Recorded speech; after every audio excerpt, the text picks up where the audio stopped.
Welcome to Unlock Financial Independence, the #1 financial independence podcast for physical therapists. I am your host, Matt McClanahan. Welcome back, my financially savvy physios. I am your host, Matt McClanahan, and thank you for joining me for another episode of Unlock FI, where I help physical therapists just like you unlock your path to financial freedom while working as a physical therapist. If you're new to the channel, welcome. If you find this show valuable, I would love it if you subscribed and left me a review on Apple Podcasts. And for new and old listeners alike, go ahead and subscribe to the once per month newsletter, which will be linked in the show notes for monthly tips on things like travel hacking, the state of student loans, listener wins, and more. On today's show, we're talking about the scary, but hopefully not so scary and won't happen to you, lifestyle inflation. So why am I talking about lifestyle inflation today? What does that have to do with finances? Well, after talking about new and used cars on last week's episode, it really made me think about why people are purchasing a brand new vehicle, for example. And then it got me into thinking about why do people go for the super duper nice new apartment and all these things, and they're going into a great amount of debt for these things, right? And for what? So it's a good idea to bring up this topic so we can minimize how much we inflate our lives as we transition through different phases of our career, because this will have an impact on our ability to save. So what is lifestyle inflation? Well, when your spending rises in conjunction with your increase in salary, that's essentially lifestyle inflation, with sometimes our spending equaling our salary. So for an example, if you go from making $60,000 as a resident to $75,000 as a full-time clinician, the amount you spend yearly would also increase from $60,000 per year to $75,000 per year. And I'm purposefully not including taxes here just for simplicity's sake. I do realize taxes would come out of all this, right? So who does lifestyle inflation happen to? It can honestly happen to any of us, but particularly those of us who don't have a pulse on our finances. So not everyone needs a budget, although I will say in the early phases, it does significantly help to have a budget so that you just have a general idea of trends on how you're spending and that you can get a better handle on your finances. Once I feel that people know the foundations, then you can move away from it. But I do find that people who have never budgeted, they don't have a pulse on their finances, they are usually prone to overspending and a little bit of lifestyle inflation. So people who also feel they deserve to spend more because they're making a lot more, right? But here's the hint. You do deserve to have a better lifestyle than when you were an undergrad, but being mindful is key here. You should be trying to spend on the things that you truly value, right? Instead of going out to dinner just because someone asked you to go grab a beer when you actually hate that restaurant and the beer there sucks, right? That might not be the best decision for your eating out category on your budget versus going out for the nicer meal for your honeymoon or whatever it is, right? But you do deserve to have an inflated lifestyle after you start to make more, but you want to keep in mind what's most important to you and spend on those things. Cut the expending on the things that you don't really care about, because that's how lifestyle inflation continues to creep up. Another reason lifestyle inflation, I think, happens is you're trying to keep up with the Joneses. So if your social circle has things that you desire and now you're able to purchase those items, you might also feel the urge to get those items sooner than later without second thought, right? So your friend group has, I don't know, jet skis, right? And you guys always go to the lake, and now your one friend has a jet ski, and you kind of have some more money coming in. So, and you have a truck, and you don't have a trailer yet, but I guess I'll buy the trailer. And then now that I have a trailer, I can haul the jet ski, right? So these things just keep kind of adding up, and you're trying to keep up with the Joneses because your social circle is getting those nicer things. And well, I'm making more money now. Why don't I too? And not to say that those aren't things that you might value. And if you want to spend money on those, that's fine. But you want to make sure that it's consistent with what you value. Okay. If we don't have a solid financial foundation, we may just assume we can afford a certain item. This jet skis, let's keep with jet skis for whatever reason, because we're making more, right? If we don't really know how that new jet ski loan payment is going to impact our finances, then we'll just kind of purchase it and then figure it out later, right? And last but not least, if someone doesn't have a budget, like I mentioned before, a budget is kind of like having a home exercise program for your patients. They know what they should be doing exactly and can track if they are doing it and if it's working, right? When they don't have that home exercise program, they may just continue to do whatever it was before that brought them in to see you. And then, similar to you, if you don't have a budget, you may continue with spending habits and being more reactionary to your spending, right? So, when does lifestyle inflation happen? Let's go through the different phases, right? So, when we go from undergrad to grad school, we can get some lifestyle inflation. The loans you can take out in undergrad might not be as much as grad school. And so you go from maybe living in like a dinky apartment, living with multiple people, trying to find your own place, to trying to find your own place with like 1 to 2 people, right? And then the quality of apartment is going to go up a little bit. Rightly so, I think, right? I don't think I would want to live in the fraternity house I was living in undergrad while I was going through PT school. You and your classmates will be studying long hours. So maybe you start to order out a bit more, and that becomes a bit more common instead of, say, like eating top ramen like you did in undergrad, right?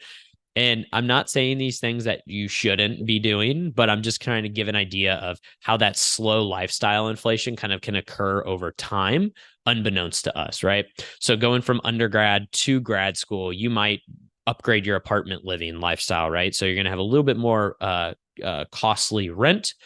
So then you're also probably going to take out a little bit bigger loan because you got more money in the bank account. Maybe you also just eat out a little bit more often than you were when you were in undergrad. All right. So then what about grad school to new grad lifestyle inflation? So you finally get your own apartment, right? Or you even purchase your own house.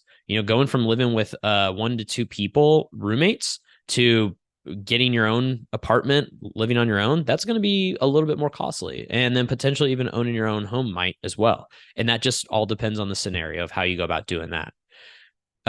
Maybe you trade in that car your parents may have gotten you. That, like my example, my parents had purchased my first vehicle. I was going to drive it into the ground, but some people, they're like, you know what? Time to upgrade. If you listen to the last podcast, that might resonate with you, right? So maybe you turn that in and or trade that vehicle in, and you decide to get the newest model car you've had your eye on for a while. Maybe you feel you deserve it because you finished PT school, right? You also, another reason is maybe you go on a clothing shopping spree because, again, maybe you've earned it, or you got that new job, so you need a new scrub for every single day of the week, right? These are small spending these are small things, right? I'm not saying these are breaking the bank, but we know that lifestyle inflation is creeping up. Maybe start shopping Lululemon instead of, I don't know, Old Navy, Gap, whatever it is, right? Or thrifting, who knows? And again, maybe you start eating out multiple times per week. It's easier to just grab lunch next door at work than it is to make and pack your own lunch on the weekends. So those are just a couple different ideas of how slowly over time, right? That's going from undergrad to all the way you graduated from PT school, 3-year time window, how that lifestyle inflation can slowly build up, right? And then another way that lifestyle inflation can occur is if you just change a job, right? Sometimes the best way to get a salary bump is if you change your job. And so the lifestyle inflation that occurs with that is going to be very similar to the above, to when you like first graduate. You may have more money coming in, so then you upgrade the car. Maybe you move out of your apartment to a little bit of a nicer one, closer to work, whatever it may be, right? So lifestyle inflation bumps can also happen whenever we have essentially a larger influx of money than we previously had. Okay. But here's what I'm not saying. I'm not saying that you don't deserve to increase your quality of life as you earn more money. You shouldn't live on top ramen like you did in undergrad when you're making a PT salary, but have a reason you are increasing your spending and know your why, right? There is a consumerist mindset in the US to continue to get more and more and more things. I am guilty as charged. I have a bunch of gym equipment and live in an apartment now. And so the question is like, what am I going to do with all this stuff? Do I sell it? And right. So like I am guilty as charged with purchasing shit I don't need. Right. But when we reflect on that, maybe now I can make better decisions moving forward as to what I truly need to be spending my money on today, right? So have a reason you're increasing your spending and know your why.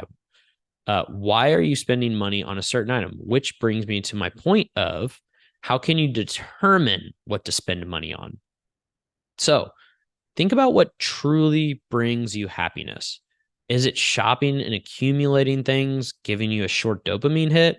Or is that item actually providing you with long-term happiness, right? Um, Maybe a good example is like adjustable dumbbells for at home. So, because you're working such long hours that you can't make it to the gym on the way home, you got to get home to take care of the dog, kids, whatever. And those dumbbells are an easy way for you to they're $1,000, but they're an easy way for you to get a quick workout in 15 to 20 minutes, feel like you moved your body for the day, challenge yourself, and allows you to be at home instead of away for over an hour. You're at home for 20 minutes getting a workout in and you're around, right?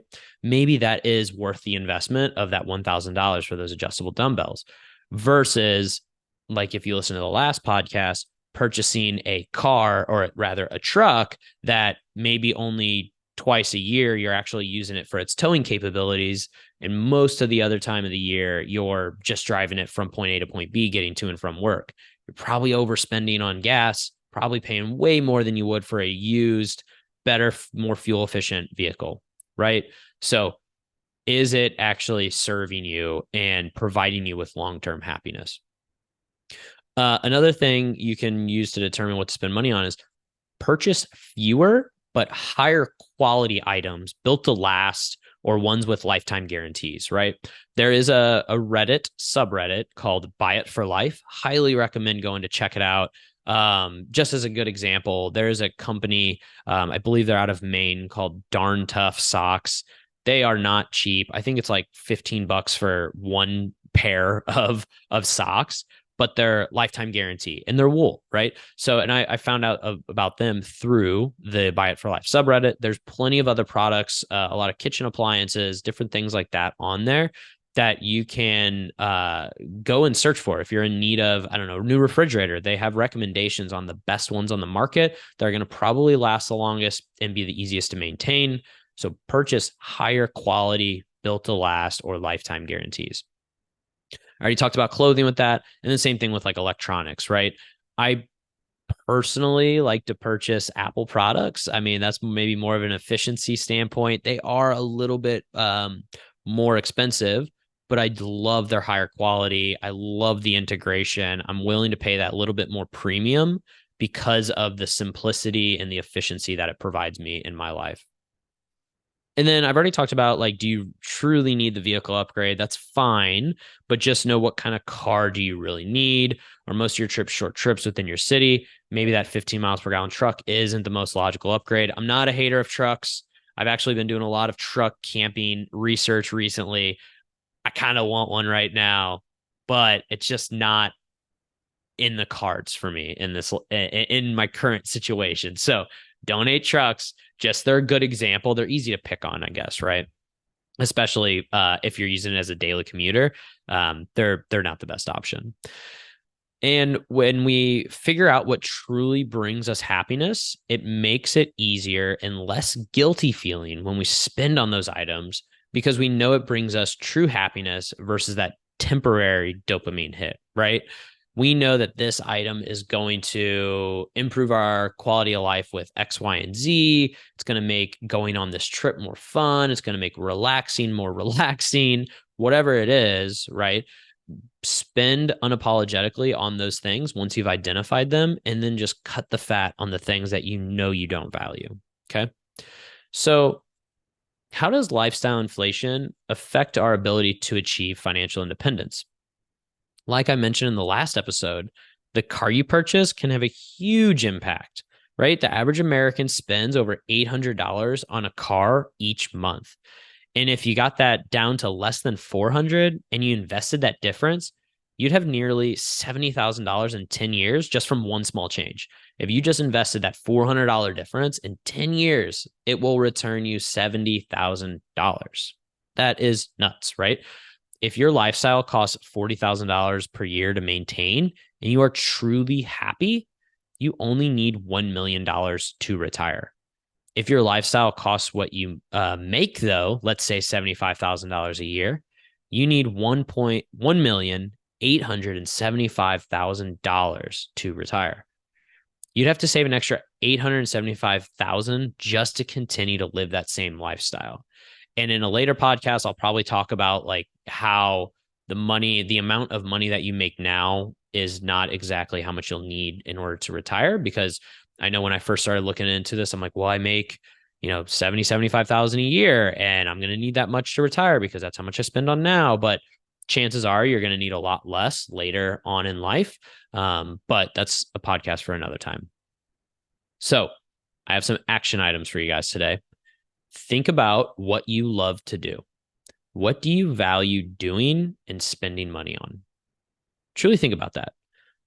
Now, think about things that you could care less about.